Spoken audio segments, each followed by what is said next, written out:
So hello everyone, welcome to Viksit Shiksha platform. My name is Sujal Kumar and in this today's session we are going to discuss the new syllabus, exam pattern and the strategy for DDU entrance exam for BTech and BSc. So let's start. The first topic is why solve previous year questions. हमें previous year question क्यों solve करना चाहिए? तो answer is that understanding pattern. जो आपके 5 साल से जो DDU के एग्ज़ाम में जो पैटर्न्स आ रहे हैं, जो जिन टॉपिक से क्वेश्चन उठ के आ रहे हैं, उसको एनालाइज करना, मार्किंग स्कीम एनालाइज करना और टाइम की डिस्ट्रीब्यूशन की कौन से क्वेश्चन पे आप कितना टाइम दे सकते हैं. ठीक. दूसरा point, identify topics. Spot frequently repeated question. जो रिपीटेड क्वेश्चन बार बार किसी टॉपिक से उठ के आ रहे हैं उसे आपको देखना है. And high weightage chapter. ऐसा नहीं है कि सारे चैप्टर्स को टच करके क्वेश्चन पेपर बनते हैं. कुछ ऐसे वेटेज होते हैं जैसे फिजिक्स में मैकेनिक्स हो गया, केमिस्ट्री में आपका केमिकल बॉन्डिंग हो गया, मैथ्स में आपका कैलकुलस को छोड़ कर जो 3D का जितना भी है उस टॉपिक से मेनली अधिकतर क्वेश्चन उठ के आते हैं. तो वही हाई वेटेज चैप्टर यहाँ पे लिखा है. Effectively time management, mock test. तो आपको पता ही होगा कि आप इतने समय के अंतराल में इतने क्वेश्चन सॉल्व कर पा रहे हैं कि नहीं.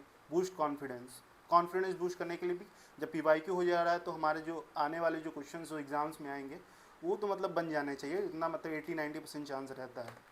Next slide, entrance exam syllabus. पहला सिलेबस है इसका फिजिक्स है. फिजिक्स में आपका मैकेनिक्स है, ऑप्टिक्स है, इलेक्ट्रिसिटी है, मैग्नेटिज्म है. ओके. सेकंड केमिस्ट्री में आपका ऑर्गेनिक है, इनऑर्गेनिक, फिजिकल केमिस्ट्री. मैथ्स में आपका कैलकुलस है, एल्जेब्रा है, ट्रिगो है एंड जियोमेट्री. और जनरल साइंस में बेसिकली ये साइंस ही है. केमिस्ट्री से रिलेटेड कुछ क्वेश्चंस आपको पूछे जाते हैं. मान के चलिए कि आइस का फार्मूला क्या होगा, तो CO2 है. तो इसी टाइप के जनरल साइंस के ही क्वेश्चन पूछे जाते हैं. कुछ इसमें शायद जी के से रिलेटेड कुछ उतना नहीं पूछा जाता है. ओके. कॉमन मिस्टेक्स जो आपको अपने प्रिपरेशन में अवॉइड करना है, खासकर DDU के एंट्रेंस एग्जामिनेशन में. Ignoring the syllabus. जैसा कि मैंने कहा, जो हाई वेटेज टॉपिक्स है उसको आपको कवर करके जाना है, कवर ही कर लेना है पूरा. No analysis. जो आप PYQs दे रहे हैं या फिर जो आप मॉक टेस्ट दे रहे हैं उसमें जो सिली मिस्टेक्स जो आपसे होती है, जिससे स्टूडेंट्स को पता रहता है कि उसकी कमजोरी क्या है. ठीक है. आप मॉक टेस्ट दे रहे हैं तो आपको पता है कि मान के चलिए कि मैथ्स में मुझे 3D में आपको डिस्टेंस फार्मूला मुझे सही से नहीं है, मैं बार बार इसका कैलकुलेशन करता हूँ तो गलत हो जाता है. तो वीक पॉइंट को खोज के आपको उस पर वर्क करना है. Casual solving, concept gaps. Concept आपका सारे क्लियर होने चाहिए. Okay. Are previous year question are enough. इसके 2 सिनेरियोज बन सकते हैं. ठीक है. पहला सिनेरियो, अगर आपका कॉन्सेप्ट अगर क्लास 12 तक 11-12 का क्लियर है, अगर आप JEE भी दे चुके हैं, अगर आप JEE दिए या फिर आप क्लास 12 का भी एग्जाम एक अच्छे लेवल पे प्रिपेयर करके दिए हैं, तो आपको केवल क्वेश्चन प्रैक्टिस करने की ज़रूरत है. आपको कॉन्सेप्ट ना के बराबर आपको उस पर वर्क करने की ज़रूरत है. आपके कॉन्सेप्ट क्लियर रिलेटेड सब्जेक्ट में तो ये मोर देन इनफ है PYQ करना.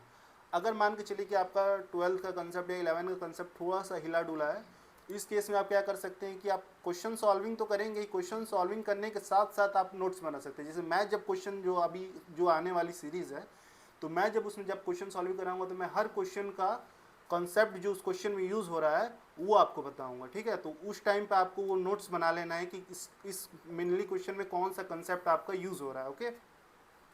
और है एक और बात कि कॉन्सेप्ट को समझ लेना और क्वेश्चन को समझ लेना, क्वेश्चन को सॉल्व करना, दोनों अलग अलग चीज़ें हैं. ठीक है.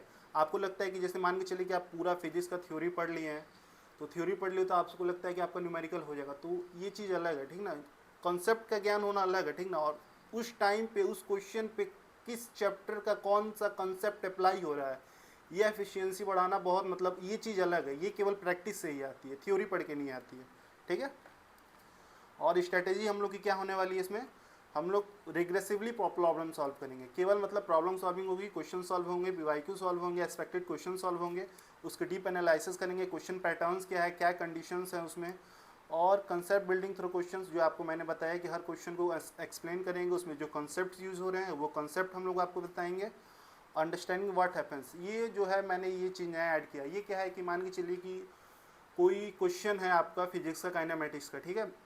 वो काइनेमेटिक्स का क्वेश्चन आया आपके पास, तो मान के चलिए कि उसको हमने सॉल्व किया. एक लॉन्ग टर्म मेथड से सॉल्व करेंगे कि हम लोग शॉर्टकट मेथड से सॉल्व करेंगे, दोनों सॉल्व करेंगे. ठीक है. कि आपका जो बच्चा मान के चलिए कि जिसका कॉन्सेप्ट वीक है उसका कॉन्सेप्ट स्ट्रांग हो जाए, इस तरह से हम उसको 2 पार्ट में हम लोग हर क्वेश्चन को सॉल्व करेंगे. और उसके अंदर हम लोग ये एक कंडीशन अप्लाई करेंगे कि अगर ऐसा ये वैल्यूज आ रही है तो ये आंसर, अगर ये कंडीशन चेंज हो जाए, मान के चलिए कि जी की वैल्यू हाफ कर दी है काइनेमेटिक्स में. जैसे फिजिक्स की लेक्चर लेने वाला, मैं फिजिक्स का मैं एग्जाम्पल दूंगा आपको मान के चलिए कि जी की वैल्यू हाफ हो जाए या अर्थ का जो मास है वो डबल हो जाए, थोड़ा कंडीशन चेंज करेंगे, एक हाइपोथेटिकल सिनेरियो में आपको लेके जाएंगे कि अगर ऐसा होता इस क्वेश्चन को किस तरीके से सॉल्व करना पड़ता। ये चीज़ मैं अपनी ओर से आप लोगों के लिए ऐड करने वाला हूँ, जिससे आपका थोड़ा सा क्रिटिकल थिंकिंग अपग्रेड होगा। Okay, exam mindset building institute for MCQ elimination method, एक एलिमिनेशन मेथड भी होता है, हालांकि इसको सही नहीं माना जाता, लेकिन आप मान के चलिए अगर किसी बच्चे का कंसेप्ट वीक है तो एलिमिनेशन मेथड को यूज़ कर सकता है। इसके बारे में हम चर्चा करेंगे। If this value changes what happens, if this condition changes what will be the result, what is the fastest possible method, इसके बारे में हम पूरी सीरीज़ में जो आने वाली है, फिजिक्स की अलग आएगी, केमिस्ट्री की अलग आएगी, मैथ की अलग आएगी। फिजिक्स मैं पढ़ाऊँगा, मैथ्स आपको ओम सर पढ़ाएंगे, और केमिस्ट्री के लिए अभी कंफर्म नहीं है, आपको जल्दी 2 दिन 3 दिन में आपको कंफर्मेशन मिल जाएगी। तो बस इतना ही है स्टूडेंट्स, एंड मैं आपसे एक्सपेक्ट करूँगा कि आप जो है हमारी सीरीज़ को कामली माइंड से देख रहे हो तो देखो, अगर आप देख रहे हैं तो अगर आपका कॉन्सेप्ट वीक है तो आप कॉपी पेन लेके देखें, अगर कॉन्सेप्ट आपका सही है तो आप केवल क्वेश्चन प्रैक्टिस कीजिए। ओके, एंड बस इतना ही है। और एक और चीज़ है, फार्मूला को मेमोराइज मत करिए, ठीक ना, try to understand logic of every question. Question हो रहा है तो इसके पीछे लॉजिक क्या है, ठीक है। लॉजिक अगर आप फाइंड करें तो आप उससे रिलेटेड जितने भी क्वेश्चंस आएंगे आप सारे सॉल्व कर सकते हैं, ठीक है। और बस इतना ही है। एंड अगर आपको ये वीडियो पसंद आ रही है तो आप लाइक करिए, कमेंट करिए। अगर सीरीज़ को स्टार्ट करना है, स्टार्ट हम लोग करेंगे ही अभी, आज आपको पहले वीडियो मिल जाएगी, ठीक है। और आपको लग रहा है कि कुछ इंप्रूवमेंट है, जैसे लैंग्वेज का है कि अगर आपको प्योर इंग्लिश में पढ़ना है तो मैं प्योर इंग्लिश में 100% एफिशिएंसी से पढ़ा सकता हूँ। हिंदी में आपको पढ़ना है, हिंदी में पढ़ा सकता हूँ। बाय लैंग्वेज में पढ़ना है तो बाय लैंग्वेज भी पढ़ा सकता हूँ। जैसा आपका नीड है वैसा आप कमेंट करिए, नीचे लाइक करिए। कुछ इंप्रूवमेंट है तो इंप्रूवमेंट के बारे में बताइए, हम लोग उसको कंसिडर करेंगे, ठीक है। और बस thank you, see you in the next lecture.